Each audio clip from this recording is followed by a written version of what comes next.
नमस्कार दोस्तों, एग्जाम सारथी YouTube channel में आप सभी का स्वागत है। दोस्तों, आरपीएससी सेकेंड ग्रेड एग्जाम 2022 से रिलेटेड लेटेस्ट अपडेट आपके लिए लेके आए हैं। जी हां दोस्तों, वीडियो में आखिर तक बने रहिए। पेपर लीक होने के बाद में जिस तरीके से एक के बाद एक खुलासे हो रहे हैं, जो आरोपी पकड़े गए हैं, जो नकल गैंग पकड़ी गई है, जो कोचिंग संचालक पकड़े गए हैं, उनसे पूछताछ के बाद जो तथ्य सामने आ रहे हैं, उनको देखते हुए ये तो तय है और 101% तय है कि ये भर्ती जो है वो रद्द होने वाली है। आरपीसी सेकंड ग्रेड एग्जाम 2022 के सभी पेपर निरस्त होने वाले हैं। पूरी की पूरी भर्ती रद्द होगी। अगर ये सरकार इस भर्ती को रद्द नहीं करती है तो कोर्ट के माध्यम से ये रद्द हो जाएगी। तो जितने भी अभ्यर्थी ये सोच रहे हैं कि हाँ हमने एग्जाम दे दिया, उनका रिजल्ट आएगा, तो रिजल्ट का वेट ना करें, अपनी तैयारी में जुट जाएं, क्योंकि ये भर्ती तो गई, ये भर्ती पूरी तरह से रद्द होगी। क्योंकि जिस स्तर पर पेपर लीक हुआ है उसके बाद कोर्ट भी इसको रद्द कर देगा। अगर सरकार नहीं भी रद्द करेगी तो कोर्ट के माध्यम से ये 100% श्योर है कि रद्द हो जाएगी। दूसरा, बहुत सारे ऐसे तथ्य जो हमने प्रीवियस वीडियो में आपके सामने रखे हैं कि किस तरह पेपर लीक का साइकिल चलता है। तो कई लोगों को राजनीतिक जो उसमें चीज़ें ज़्यादा लग रही थी, लोगों को लगा कि राजनीतिक रंग दिया जा रहा है। राजनीतिक रंग नहीं है, जो पार्टी सत्ता में बैठी है उनके लोगों के द्वारा, क्योंकि उनके पास पूरी सरकारी मशीनरी है, उनके लोग बोर्ड के अध्यक्ष बने हुए हैं, आरपीसी में बैठे हैं, बोर्ड में आरएसएम एसएसबी बोर्ड में बैठे हैं, माध्यमिक शिक्षा बोर्ड में बैठे हैं।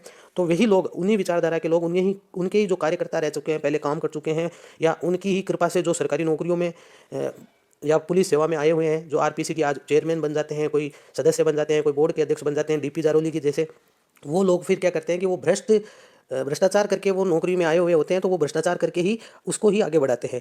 तो अब देखिए कि कितने बड़े स्तर पर भ्रष्टाचार हो रहा है, वो यहाँ से आप समझिए। हालांकि प्रीवियस वीडियोस में हमने समझाया, लेकिन अब जो अपडेट हमारे पास हो रही है उसके अकॉर्डिंग आपको हम और ज़्यादा जानकारी देना चाहते हैं।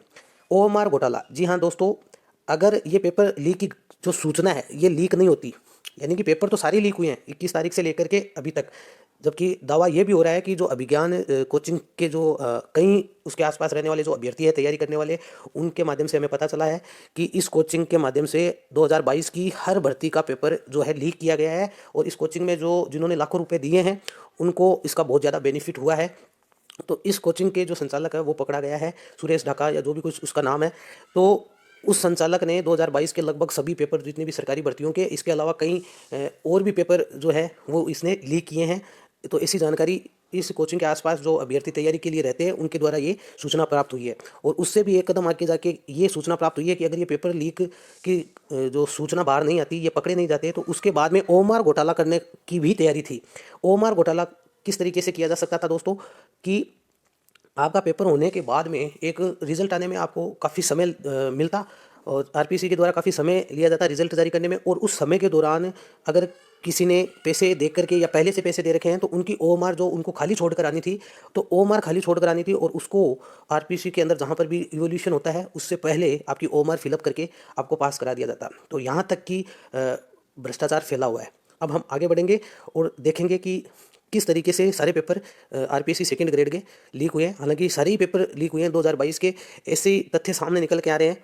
जो अभिज्ञान कोचिंग सेंटर का संचालक पकड़ा गया है और उस कोचिंग के आसपास के जो अभ्यर्थी तैयारी करते हैं, उन्होंने ये दावा किया है कि उनके पास भी कई बार ऐसे अननोन पर्सन द्वारा संपर्क किया गया कि आपको फलानी परीक्षा में इतने रुपए में हम पेपर दिलवा देंगे, इसमें पास करवा देंगे। तो ऐसा जो वहाँ की लोकल जो थड़ियाँ होती हैं, चाय की दुकानें होती हैं, वहाँ पर इस तरह के लोग घूमते हैं और अभ्यर्थियों से संपर्क करते हैं अकेले में ले जाके, और उनको ये सारे ऑफर मिलते हैं। ऐसा बहुत सारे अभ्यर्थियों ने बताया है, किसी एक अभ्यर्थी के कहने से नहीं है, बल्कि बहुत सारे अभ्यर्थियों ने ये चीज़ अलग अलग बताई है। अब यहाँ पर आप देखिए, राजस्थान पत्रिका की ये खबर है, इसमें भी आप देख सकते हैं कि हर परीक्षा से पहले 15 लाख में बिका पेपर, यानी कि आपका 21 का पेपर भी बिका, आपका 22 का पेपर भी बिका, आपका 23 का भी बिका, 24 का भी बिका, और आज के जो पेपर हैं 25 के 26 के जो भी हैं वो भी बिके हुए हैं पेपर, वो पहले से लीक हो चुके हैं। अब देखिए दोस्तों, ये यहाँ पर इस तरीके से बस के अंदर पूरा का पूरा पेपर जो है अभ्यर्थियों को जिन्होंने भी नकल की उनको प्रोवाइड करा दिया गया। इसके अलावा ये खबर आप देख सकते हैं कि 15 दिन पहले ही प्लानिंग हो गई थी, यानी कि जो, जैसा कि हमने आपको पहले बताया किस तरीके से पेपर लीक होता है, किस तरीके से जो छात्र नेता होते हैं, जो रूलिंग पार्टी है कांग्रेस के जो रूलिंग पार्टी के जो नेता हैं, उन नेताओं के द्वारा पेपर पहुंचता है छात्रावासों के माध्यम से गुप्त तरीकों से कुछ एक दो लोगों के पास ही पहुंचता है, जो कि थोड़े रसूख वाले होते हैं, जिनसे बड़े बड़े नेताओं के साथ संपर्क रहते हैं। जैसे कि ये अभिज्ञान कोचिंग सेंटर का ये संचालक है, जिसका नाम है सुरेश ढाका। इसकी फेसबुक प्रोफाइल भी दिखाई गई है, काफ़ी अच्छी अच्छी पोस्ट करता है ये, लेकिन पोस्ट के अनुरूप इसका चरित्र नहीं है।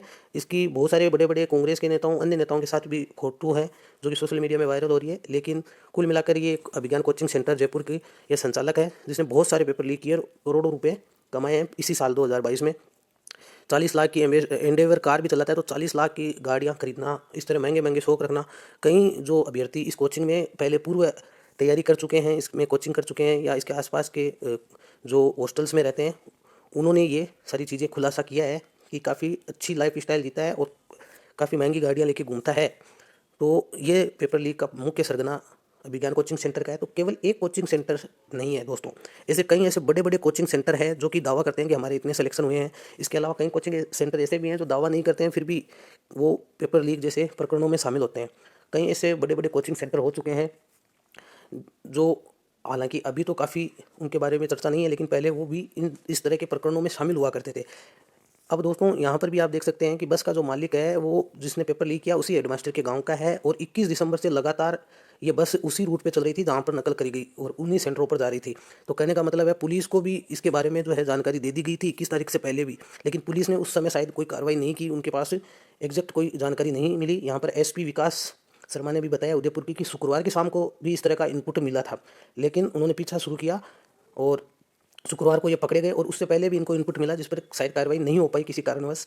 लेकिन इस बस में 21 तारीख से लगातार जो है पेपर की जो नकल है वो करवाई जा रही थी, उसके आंसर्स रटाए जा रहे थे। वहीं कई अभ्यर्थियों ने ये दावा किया है कि उन जब एग्ज़ाम सेंटर पर वो पहुंचे तो उनसे भी कई दूसरे अभ्यर्थियों ने ये कहा कि ये पेपर हमें सेंटर के बाहर ही मिल गया था, या इस तरह की बातें उनके साथ हुई।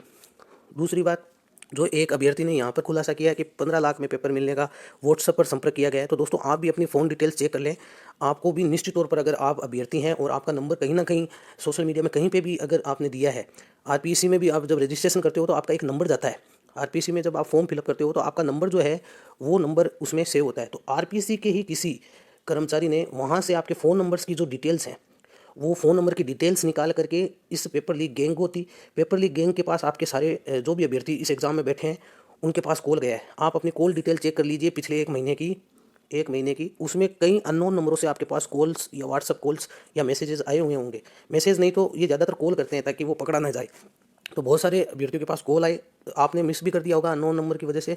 तो ये जो नंबर लीक होता है आपका फ़ोन नंबर, कॉन्टैक्ट नंबर, ये होता है आरपीएससी पर जब आप रजिस्ट्रेशन करते हो फॉर्म फिलअप करते समय, तो या फिर जो कोचिंग्स होती है वहाँ पर आप अपने नंबर किसी न तरीके से कोचिंग को देते हो, तो ये अभिज्ञान सेंटर है जैसे, तो इनके माध्यम से आपके कॉल डिटेल्स जो है वो पहुँचती है नकल गैंग के पास। दूसरा आरपीसी का जो अंदर का आदमी है उनके द्वारा भी आपकी कॉल डिटेल्स या आपके कॉन्टैक्ट नंबर लीक किए जा सकते हैं, और उनसे आपको ये संपर्क करते हैं और फिर आपको ऑफर देते हैं। जैसा कि इस अभ्यर्थी को ऑफर दिया गया कि आपको पहला पेपर जो है वो फ्री दे दिया जाएगा, अगर वो मैच कर जाए आपका तो आप दूसरे पेपर के लिए 15 लाख रुपये दे देना। तो यहाँ तक के ऑफर मिल रहे हैं। तो किसी अभ्यर्थी ने अगर एक पेपर भी लिया हो, दूसरा पेपर नहीं भी लिया हो, तो भी उसके तो अच्छे खासे नंबर तो आ ही जाएंगे। तो ऐसी सारी चीज़ें चल रही हैं। दूसरा दोस्तों जो आपको हमने बताया था कि इसमें छात्र नेता किस तरीके से शामिल है, तो छात्र नेता शामिल है उसका भी प्रूफ आपके लिए हम लेकर आए हैं। हालांकि हो सकता है कि वो स्लाइड अभी यहाँ पर शो नहीं हो रही है, लेकिन आप चेक कर सकते हैं कि आज जो है बीएसएससी का पेपर लीक हुआ है, जिसको भी एक छात्र नेता है, रूलिंग पार्टी का जो छात्र नेता है उसके द्वारा उसको व्हाट्सएप के माध्यम से, यानी उस पेपर को जो है व्हाट्सएप पर भेजा गया था हूबहू पेपर। तो इस तरीके से पूरा सिस्टम चलता है। पेपर लीक होता है आपके जो भी भर्ती कराने वाली बोर्ड है, बोर्ड के किसी कर्मचारी के द्वारा पेपर लीक होता है। पेपर लीक करके वो अब हो सकता है कि कितने दिन पहले होता हो उसका कुछ पता नहीं है, हो सकता है 24 घंटे पहले हो, 2 दिन पहले लीक हो, लेकिन वो पेपर लीक होकर पहुंचता है किसी कोचिंग संचालक या जो लीक गैंग का जो सरगना होता है उसके पास, वहाँ से आपके अभ्यर्थियों के पास पहुँचता है जिन्होंने पैसे दिए हैं, और इस तरीके से पूरा सिस्टम चलता है।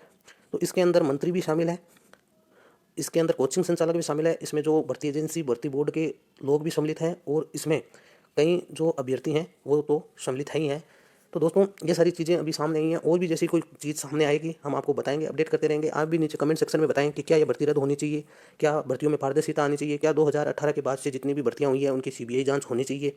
इसके लिए आप सोशल मीडिया पर हमसे जुड़ें, ट्विटर पर ज़्यादा से ज़्यादा ट्वीट करें और अपनी आवाज़ नेताओं तक पहुँचाने का प्रयास करें। धन्यवाद।